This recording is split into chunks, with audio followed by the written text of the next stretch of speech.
Now,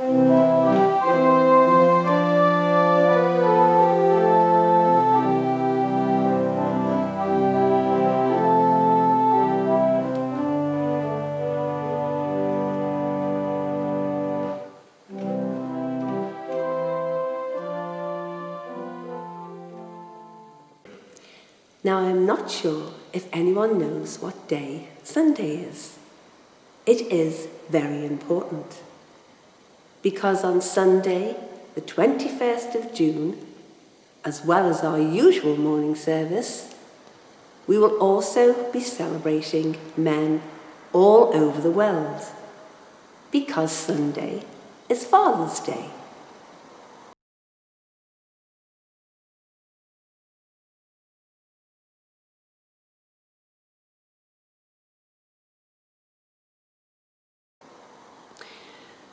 Now, the idea for Father's Day originated in America and has been officially celebrated there on the third Sunday in June since 1966.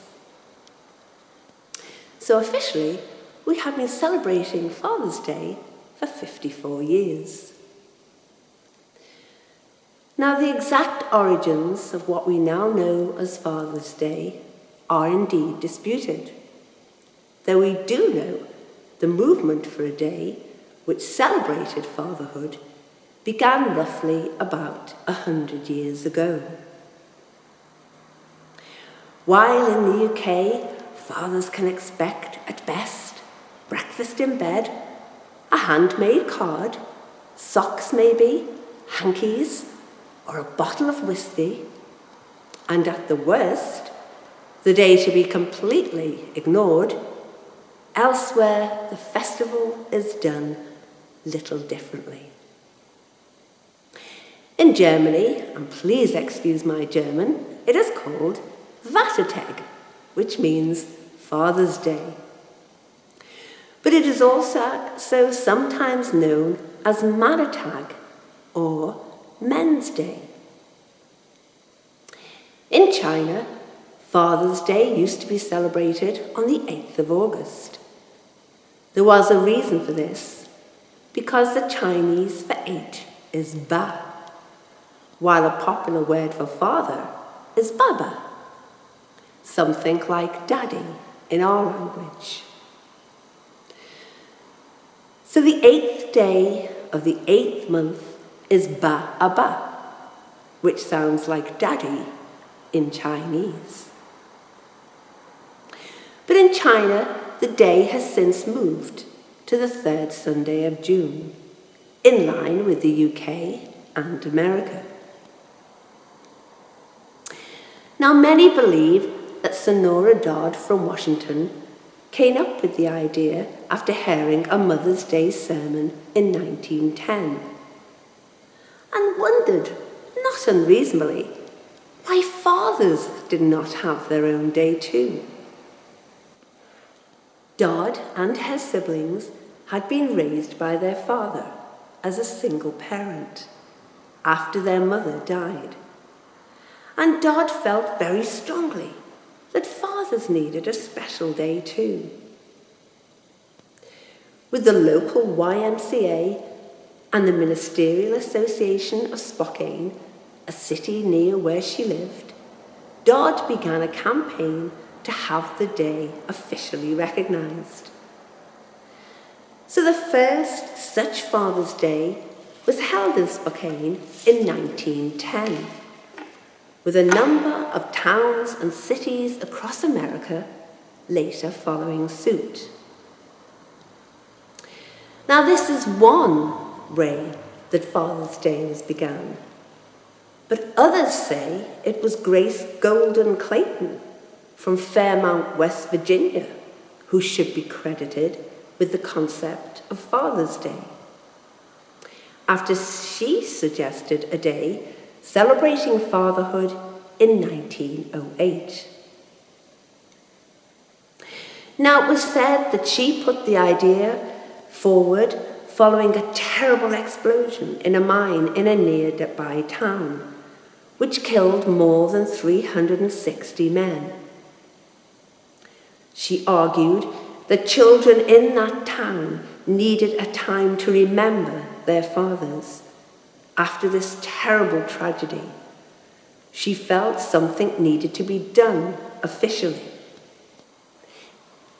Now, Mrs. Clayton may have been inspired by the work of Anna Jarvis to establish a formal Mother's Day 2 months prior.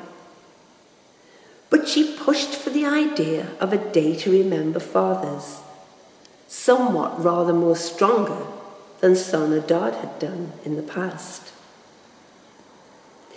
And of course, to Grace Golden Clayton's delight, Father's Day was official. It caught on in America, and even American presidents unofficially supported the day. Indeed, in 1966, it was put on the country's official calendar by President Lyndon Johnson. And so Father's Day was truly official as the third Sunday in June from 1966 onwards. In 1972, in America, it was made a permanent national holiday by President Richard Nixon. So it is a very, very big thing in America. In UK, it does not enjoy this status. However, we do still remember fathers, and there is a Father's Day, indeed, on the third Sunday in June. But there was a great move in America, and it came after a campaign by a number of public figures, including a senator, Margaret Chase Smith, who wrote to Congress, "Either we honor both our parents, mother and father, or let us desist from honoring either one. But to single out just one of our two parents and omit the other is the most grievous insult imaginable." So in America, ever since, it has been a public holiday. But we should be thankful for our parents and for all the people who are important to us in our lives. This day doesn't simply exist to remind us to show a big thanks to our fathers, but to our grandfathers and to other members of the family and other people who are important. The famous poet William Wordsworth thought fathers were important, and he wrote, "Father, to God himself we cannot give a holier name." So on Sunday, the 21st of June 2020, let's think about our parents, our grandparents, and be thankful for all of them, but especially today for our fathers. Men who support and guide and shelter all of us at all costs, all over the world. Especially we remember the fathers at this time where there is still a pandemic and unrest in many countries. So on Sunday, let us all join together to give thanks and praise for our beloved fathers everywhere.